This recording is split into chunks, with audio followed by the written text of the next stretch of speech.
guys ready for some comedy tonight? I need more than that when I bring up this first guy. Very good, up-and-coming comic in City Houston. Guys, you're already clapping. Come on, clap. Give it up to the man funny, Jambalaya, everybody. Give it up for him. His entrances are unsuspecting. But how you guys doing tonight? Man, y'all got this shit out. Woo! Got me kind of changed my shit around. I was excited because I knew this shit was gonna happen today. I was excited as shit. My dick woke up this morning, happy as shit. Gave my dick a pep talk. I was like, we doing this! You know what I mean? And then I got a nosebleed this morning. I was like, my whole body's excited. Like, what the fuck is going on here? Like, I woke up and got a nosebleed. I was like, what the fuck is going on? Like, oh yeah, we do have a comedy show today. That's what's going on.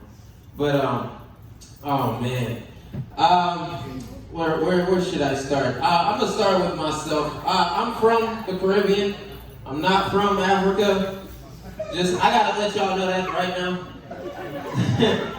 I speak too good English to be. I watch too much white cartoons to be. No, I'm not from Africa. I'm from the Caribbean. I grew up there. I came here in 2007. My dad was chasing the American dream, right? My dad was chasing pussy, so we came up here for pussy, and I did better life, that's what, yeah, man.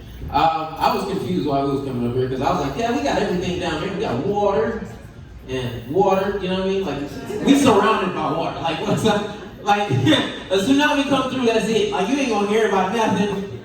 That's it. We small as shit. Like, we next to Puerto Rico. Like, we gonna have to swim to Puerto Rico to get refugee. Like, that's how tiny we are. We're third world. Like, nobody knows. Like, we get shit late. We just got Home Depot like 3 years ago. Like, that shit was...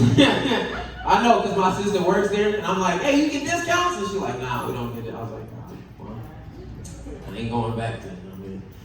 You don't get discounts, I ain't going back. Fuck that. I came up here, when I first came up here, nobody told me that all the Africans live on Bissonnette. I came up here and I immediately lived on Bissonnette. Nobody told me that shit. So as soon as I started living on Bissonnette, I was like, what the fuck's going on? Like, the Africans looked at me and was like, my brother is, yeah. I was like, hey, hold on, wait a minute, I'm not African. What's going on here? I was like, they looked at me and like, he came to see us. He came. It was like coming to America, but it was not. I wasn't coming to find a long lost brother. I just came up here, and the thing about it is, when people looked at me, they was like, that's Michael Blackson over there. Michael Blackson. Hey, Michael Blackson. I was like, hey, I'm not Michael Blackson. What? Hold on now. Wait a minute. Like, back up. You know what I mean? And then I used to sneak out at night because I'm a kid and I don't know no better. And when I snuck out onto Bissonnette, you know? And I wanted to know because I was inquisitive and ignorant as fuck. Like, I didn't know that fucking black people up here were strapped on Bissonnette. Like that. Even Africans was strapped. Like, I didn't know that shit. So I walked out. I was like, hey, what y'all doing? And as soon as they looked at me, I pretended to be African to me. I was like, hey, my brother, please step me. Someone was like, yeah, you have to stick together. I was to help immediately. That shit it was experience. I learned immediately. You know what I mean? That's life experiences for you. Another thing though, growing up in Houston, I gotta thank Houston. I gotta thank y'all from the bottom of my heart because Houston was the first place that I stopped getting ass whoopings. Like, my dad was like, I'm gonna stop beating your ass. I was like, oh, thank God. Whew. It felt, I ain't gonna lie to you, it felt like slavery. Like, felt like it was still here. I'm like, dude, every time I went to school, I looked at the kids in school, I was like, why you don't get ass whoopings? Like, you be acting retarded as shit. Like, failing all your classes and shit. That's like, we need to trade places immediately because you need to get, like, I've been the straightest kid in school. At I've been working on getting A's and B's, and this kid just don't give a fuck and was like, I do whatever the fuck I want. Like, you know what I'm saying? Like South Park. And I'm just like, whoop his ass. Like, I also had a kid in high school growing up in Houston. I had one good friend. A kid, what the fuck am I saying? I had one good friend in high school. A good friend. I'm too young to have kids.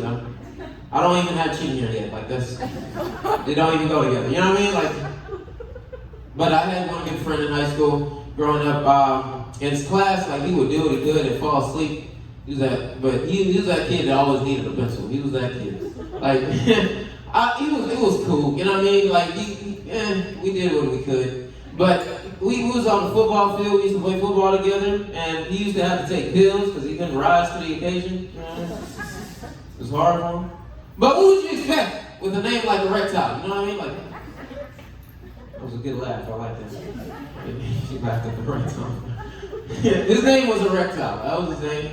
It was just so dysfunctional. He was just all over the place. Y'all, listen, that is fucking hilarious, okay? You're trying not to laugh because I feel bad for his name. Like, who is the parents behind Erectile? You can laugh. This is not a real person. Just gotta let y'all know that shit right now. No, hey, if y'all ever name y'all kid Erectile Field, he's gonna have a rough time in high school. Just know that shit, okay? But yeah, it was some trying times in high school. Some trying times. Oh man. Now I work for Home Depot and shit. And it's fun. It's fun. Because I don't have to deal with customers. I don't. I work in the receiving department where I just receive trucks. That's all I do. And I'm scared to go out onto the floor where customers are because I'm scared of getting stopped by a customer. Like, that's my biggest fear in work. Like, some people are scared of just getting hurt, you know, and workers' comp and all like that. I'm scared of dealing with customers. Why? Because the thing about it is, I'm busy 24/7, 8 hours a day. And for you to come up to me, I'm not finishing my work. So, when I first started working here, let me give you a little backstory. When I first started working in Houston, I started working for McDonald's. And they started hiring people immediately after me. So I thought I was going to get fired. Like, I was scared. I never worked a day in my life. So when I started working for Home Depot, I was like, don't talk to me. I got things to do. Don't you dare fucking up. But this one lady, I swear to God, I bullshit you not, I had to help her because this was an older lady and she had Alzheimer's and I have ADHD. And Alzheimer's and ADHD don't go together. Let's say it's like Molly and Xanax. Like it's like, I mean, well, not Molly and Xanax. It's like Xanax and fucking Adderall. Like, you know what I mean? Now that's a better, you know what I'm saying, comparison. But that's how it was in Home Depot. Like, when I helped her, like, she asked me, excuse me, homeboy. I was like, homeboy? I was like, But she was like, excuse me, where's the moving boxes? I was like, oh, precious lady. The moving boxes are right behind you. You walk in, and then we walked together. And for about 10 minutes, we passed up the moving boxes 5 times and ended up all the way down to lumber because I was not paying attention and she kept asking me if I worked at Home Depot. Like, that was my whole, like, 12-hour shift. Like, I just, do you work here? Yes, I work here. Now, what are we looking for? What? Stay with me here. Like, that's how it was.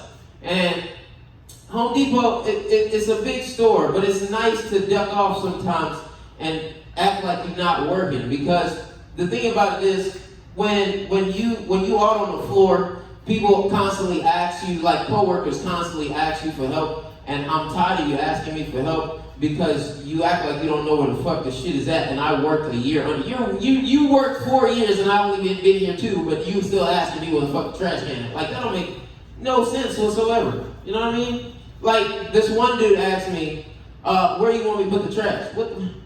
There's a big ass hole in the wall right there. Sometimes I act retarded with him, you know what I mean? Because you gotta make a day of it, you know what I mean? Like, I'm gonna go to work today and just pretend to be retarded, just to see what happens, you know what I mean? Like, sometimes I just make a day of it. Like, one of my coworkers asked me, hey, where you want me to put the trash in? I was like, I don't know, man. I'm with you on this one. They didn't tell me where to put trash either. I mean, I only been here 2 years. They didn't tell me where to put trash. But y'all been great, man. Y'all been a great crowd. My name is Double A. Giving up your host, Mr. Josh Stokes. Give it up for Double A one more time, guys. Give it up for him. Give it up for him. All right, you guys are in for a special treat. Coming all the way from Austin, Texas. Give it for the very funny Ariel Isaac Norman, everybody. Give it up.